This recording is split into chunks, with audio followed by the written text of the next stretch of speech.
tal, mis hermanos? Me da gusto saludarlos de nueva cuenta y vamos a continuar con nuestras lecciones y en esta ocasión estudiaremos el capítulo 8 de esta primera carta a los Corintios que escribió el apóstol Pablo, y esta lección es la número 41, se llama Llamados a ayudar al débil. Y dice la palabra de Dios precisamente en este capítulo, en los versículos 8 y 9: si bien la vianda no nos hace más aceptos ante Dios, pues ni porque comamos seremos más, ni porque no comamos seremos menos, pero mirad que esa libertad vuestra no venga a ser tropezadero para los débiles. El propósito de esta lección pues es hablar acerca de la libertad cristiana. Si bien, como dice aquí, nosotros somos libres, tenemos criterios acerca de nuestra libertad. Sin embargo, pues como dice aquí la palabra de Dios, pues debemos cuidar que nuestra libertad no sea tropezadero, ¿no?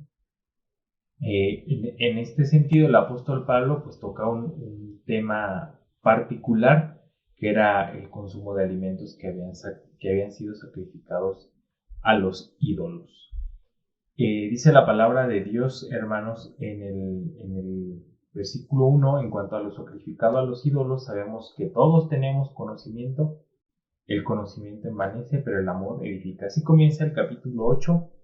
Y déjenme comentar a manera de introducción una historia que escribe el autor en esta lección. Él dice que él es percusionista y entonces había una persona en su iglesia que le vendió algunos instrumentos, pero se los vendió a un precio pues bastante bajo, ¿no? Y este hermano que escribe el libro en el cual estamos estudiando se le hizo muy raro que se los vendiera tan baratos, y entonces pues le pregunto que a qué se debía el precio, ¿no? Y esta persona le dice que pues que sus instrumentos estaban poseídos por demonios porque él se los había ofrecido en algún momento a estos, ¿no? A un santo. Entonces él estaba convencido de que los instrumentos pues estaban poseídos por demonios, ¿no? Sin embargo, pues dice nuestro hermano que escribió este libro que pues evidentemente él no creía eso, ¿no? La pregunta es, ¿quién tenía la razón, ¿no? ¿Quién tenía la razón? Miren, en nuestra actualidad, hermanos, nosotros contamos con luz, con servicio de agua potable, ¿no? Con muchas cosas que, pues, evidentemente en la antigüedad no contaban con eso. Tal era la situación de la iglesia de Corinto, o bueno, más en general, pues, del pueblo de Corinto, ¿no?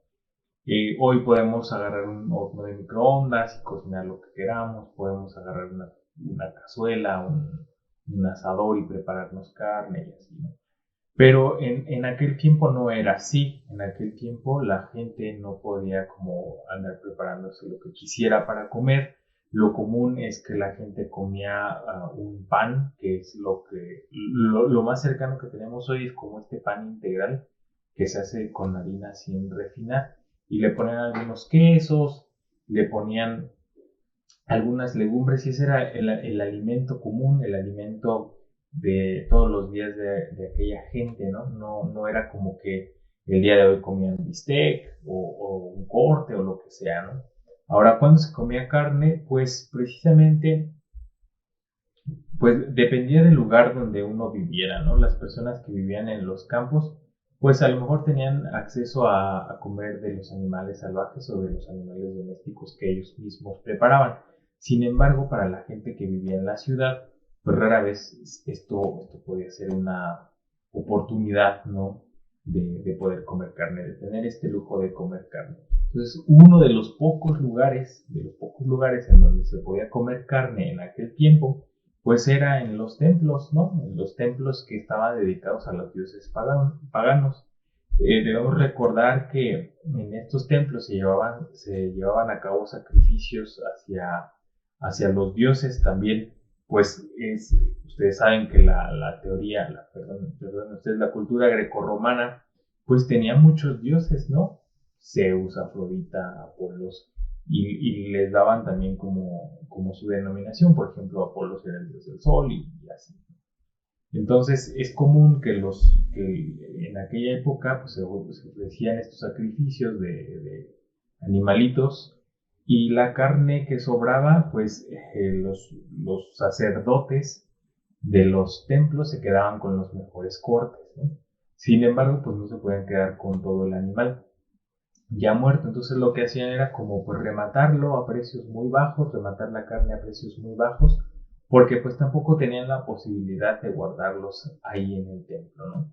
Entonces la gente pagana pues, no tenía problemas, hermanos, en ir y comprar. Ellos pues a lo mejor iban por ahí caminando por el frente del templo y veían que había carne porque el sacrificio se había llevado a cabo hace un poco tiempo, y entonces pasaban y compraban carne, y era así como consumían carne, ¿no? El pueblo cristiano en esa situación se preguntaba si es lícito, si era lícito ir a un templo pagano a comprar carne de lo que había sido sacrificado a los dioses falsos, ¿no? Entonces, si la gente se preguntaba, si consumo esa carne que fue sacrificada a un dios falso, ¿estoy adorando a ese ídolo? En resumen, la pregunta era, ¿es pecado consumir la carne que ha sido sacrificada a dioses paganos? Y es aquí, en ese contexto, donde el apóstol Pablo desarrolla este capítulo 8. Y entonces, lo que les leía hace rato. Dice el apóstol Pablo: en cuanto a lo sacrificado a los ídolos, sabemos que todos tenemos conocimiento. El conocimiento envanece, pero el amor edifica. Y en esta frase del versículo 1, de el conocimiento envanece, pero el amor edifica, el apóstol Pablo está advirtiendo lo importante que es edificar a los hermanos, edificar a la iglesia, edificar al cuerpo de Cristo, más allá de ganar un argumento, ¿no? Lo que el apóstol Pablo dice es, lo mejor es que tú trates a tu hermano con amor y lo convenzas a través del amor, lo edifiques a través del amor, ¿no? Si tú lo único que quieres es presumir de que sabes mucho y de que puedes argumentar, pues ya empezaste mal, ¿no? Eso es lo que quiere decir el apóstol Pablo. Vamos a continuar con la lectura, dicen los versículos siguientes del 2 al 6. Y si alguno se imagina que sabe algo, aún no sabe nada como debe saberlo, ¿no? Continúa con este argumento acerca del conocimiento. Pero si alguno ama a Dios, es conocido por él. Y nuevamente le da mucho más valor al amor que al conocimiento. Versículos 4 al 6. Acerca pues de las viandas que se sacrifican a los ídolos, sabemos que un ídolo nada es en el mundo, y que no hay más que un Dios. Pues aunque hay algunos que llamen dioses, sea en el cielo o en la tierra, como hay muchos dioses y muchos señores, para nosotros, sin embargo, solo hay un Dios, el Padre, del cual proceden todas las cosas, y nosotros somos para Él, y un Señor, Jesucristo, por medio del cual son todas las cosas, y nosotros por medio de Él. Entonces, el apóstol Pablo, después de haber dejado claro que es mejor hablar con amor que estar llenos de conocimiento, de ahí pasa a hablar sobre el tema de los alimentos que son sacrificados a los ídolos.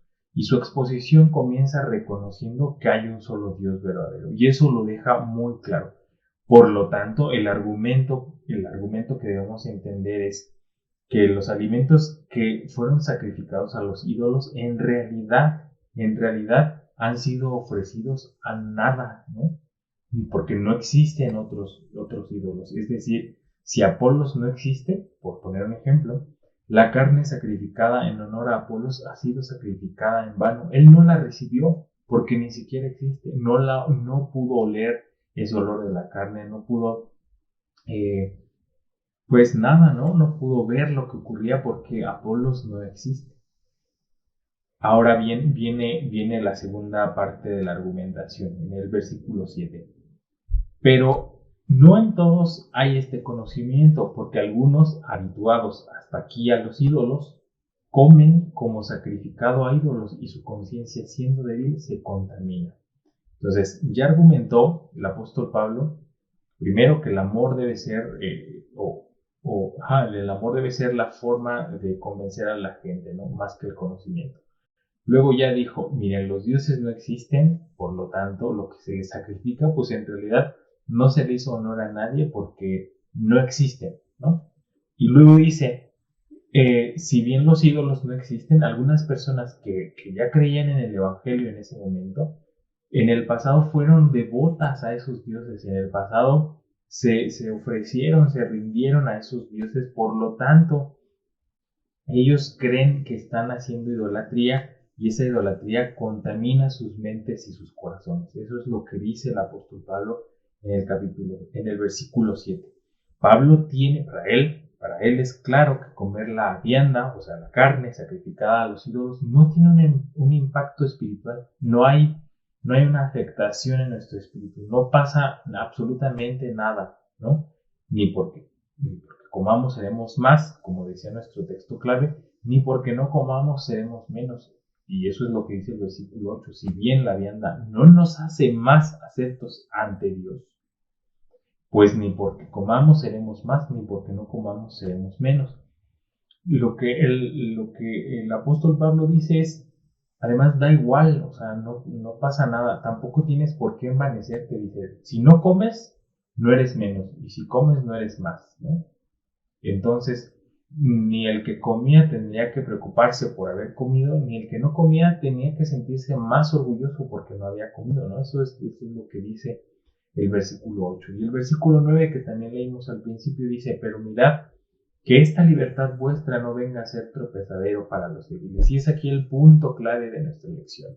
Dice que lo que no está permitido es que nosotros le hagamos daño a otro creyente, aún en nombre de la libertad cristiana. Nuestra libertad no puede ser, no debe ser un tropezadero para otros creyentes que piensan de manera distinta a la nuestra. Y eso es muy importante de recalcar, hermanos, porque por la vida luego nosotros podemos andar ahí diciendo pues que nosotros pues tenemos la libertad de comportarnos como nosotros queramos, ¿no? El apóstol Pablo, por ejemplo, se circunscribe a este ejemplo de comer carne. Sin embargo, pues en nuestra actualidad, como cristianos, también podríamos poner otros ejemplos. Por ejemplo, pues a lo mejor yo considero que beber vino no es malo, ¿no? Sin embargo, habrá algún hermano que considera que sí, que beber vino sí es malo, porque a lo mejor había pasado por una situación similar a los hermanos de Corinto. Ellos se habían entregado a estos dioses ajenos y para ellos ahora comer carne de eso significaba fallarle a Dios, ¿no? Pues a lo mejor en nuestra situación actual también hay hermanos que en su pasado hayan sido como adictos al alcohol y ahora ellos se sientan fallarle a Dios si consumen alcohol, ¿no? Entonces, tal vez yo crea que no es malo beber vino o consumir alcohol sin llegar a emborracharme, por supuesto. Pero a lo mejor un hermano cree que el solo hecho de verlo, de tenerlo en la casa, ¿no? Y consumirlo, pues ya es una falla ante Dios. Entonces, ese es el llamado del apóstol Pablo. O sea, si tú crees que no estás haciendo algo mal, pero sabes que puede ser de piedra de tropiezo tu hermano, no lo hagas, ¿no? No, renuncia a eso, renuncia a tu libertad cristiana, con tal de que tu libertad cristiana no sea tropezadero a otros, ¿no? Eso es lo que el apóstol Pablo quiere decir y es el meollo de esta clase. Los versículos siguientes del 10 al 13 dice, porque si alguno te ve a ti, que tienes conocimiento sentado a la mesa en un lugar de ídolos, la conciencia de aquel que es débil no será estimulada a comer de lo sacrificado a los ídolos, y por el conocimiento tuyo se perderá el hermano débil, por quien Cristo murió. De esta manera, pues, pecando contra los hermanos e hiriendo su débil conciencia, contra Cristo pecáis. Por lo cual, si la comida le es a mi hermano ocasión de caer, no comeré carne jamás para no poner tropiezo a mi hermano. Este escenario que pinta el apóstol Pablo es el siguiente. Imaginemos que una persona que es fuerte en la fe, que tiene conocimiento, que sabe que lo que haga no le afecta en lo absoluto en su vida espiritual, y sabe que comer carne sacrificada a los ídolos no es pecaminoso, pero va y compra o va y se sienta en un lugar pagano, si esa persona es vista por un creyente que es débil en la fe, la persona que es débil de conciencia puede creer que adorar a los ídolos es aceptable, ¿no? Eso pudiera interpretar, pensar, y evidentemente el que está sentado, el que tiene madurez espiritual, sabe que no está adorando a un ídolo porque no existe. Pero ese simple acto de dejarse ver por otro hermano débil, pues puede meter en dudas, en problemas, en, en un cargo de conciencia, ¿no? del hermano débil. Y el apóstol Pablo lo que dice es, por lo cual, si la comida le es a mi hermano ocasión de caer, no comeré carne jamás, para no poner tropiezo a mi hermano. Hasta ahí termina nuestra lección. Y entonces, ¿qué podríamos decir acerca de una aplicación hacia nosotros, ¿no? Y lo primero es, hermanos, pues esa libertad cristiana que tenemos, ¿no? Ya vimos que nosotros somos libres de actuar como nosotros, pues mejor nos sintamos delante de Dios, evidentemente en los parámetros correctos, ¿no? Por ejemplo, ya decía yo en el ejemplo anterior que ponía que a lo mejor yo creo que consumir alcohol no es malo. Sin embargo, hay un límite, ¿no? Hay un límite que es dejarnos entorpecer por eso, ¿no? O que se nos convierte en vicio, que no podamos vivir sin consumir alcohol, pues ahí ya tenemos un problema, ¿no? Pero tenemos esa libertad que nos da nuestro Dios, que tenemos en Cristo, de que podemos hacer las cosas que nos convienen, ¿no? Eso en primer lugar. Entonces, por ejemplo, en aquel tiempo, hermanos, había personas que decían que no les afectaba tener relaciones sexuales con prostitutas, ¿no? Había personas en la iglesia de Corinto que creían y de hecho iban y tenían estas prácticas de meterse a los prostíbulos para tener relaciones sexuales y decían, eso no me afecta porque mi espíritu está preservado, ¿no? Mi carne es la que hizo eso y hay una separación entre cuerpo y espíritu, por lo tanto no me hace daño, ¿no? Eso creían ellos y lo podían decir como su libertad, ¿no? Como su libertad cristiana. Pablo truena con este falso entendimiento del Evangelio y les recuerda que el cuerpo humano es como un templo, ya que el Espíritu Santo mora en nosotros. Entonces, cita un caso particular. Estas personas pensaban que los pecados sexuales, les decía, no los contaminaban porque todo es lícito, ¿no? Esa era una frase, todo es lícito. Era una frase que utilizaban la gente cristiana de ese entonces. Y el apóstol Pablo dice, sí, todo es lícito. En realidad, pues podemos decir que yo puedo hacer todo, ¿no? Pero no todo me conviene, ¿no? El creyente no puede dejarse dominar por nada, pues nosotros le pertenecemos solamente a Dios. Entonces, si tenemos una libertad, todo nos es lícito, pero como dice el apóstol Pablo, no todo nos conviene. Y debemos entender también que nuestro cuerpo es Espíritu Santo. Entonces, volviendo al ejemplo que yo ponía de tomar alcohol, pues a lo mejor no es malo, ¿no? A lo mejor no me perjudica. Sin embargo, el hecho de que yo me deje entorpecer, eso ya es un problema, porque mi cuerpo no es templo del alcohol, no se le debe al alcohol, se le debe al Espíritu Santo, se le debe a Dios. Nuestro cuerpo es templo del Espíritu Santo. Entonces, tenemos esa libertad. Ahora, un segundo punto, ya platicamos acerca de esto que es la libertad cristiana y está claro, ¿no? Pero un segundo punto es lo que vimos, que decíamos que es el meollo de esta lección, es que los creyentes debemos estar dispuestos a renunciar a nuestros derechos con tal de edificar a otras personas. Sí, hermanos, sí, renunciar a nuestros derechos. Renunciar a nuestros derechos. Esta idea contradice completamente a las enseñanzas de nuestro mundo, de nuestra cultura occidental, donde dice que yo tengo derecho a ser feliz, que yo tengo derecho a buscar la felicidad y hacer ejercicio de mis derechos, ¿no? Propios o lo que sea. Lo que el apóstol Pablo nos dice es que sí, hasta cierto punto. O sea, yo puedo ejercer mi libertad espiritual, puedo exigir mis derechos, puedo buscar la felicidad. Pero sería mucho mejor, elevaríamos más en nuestra libertad espiritual si decidimos renunciar a nuestros derechos con tal de ser de bendición a un hermano. Pues me parece que están claras las enseñanzas, hermanos, no hay mucho que agregar. Este capítulo es muy claro y pues hasta aquí nuestra lección. Yo espero que sea de bendición para ustedes y nos vemos la siguiente semana. Hasta luego.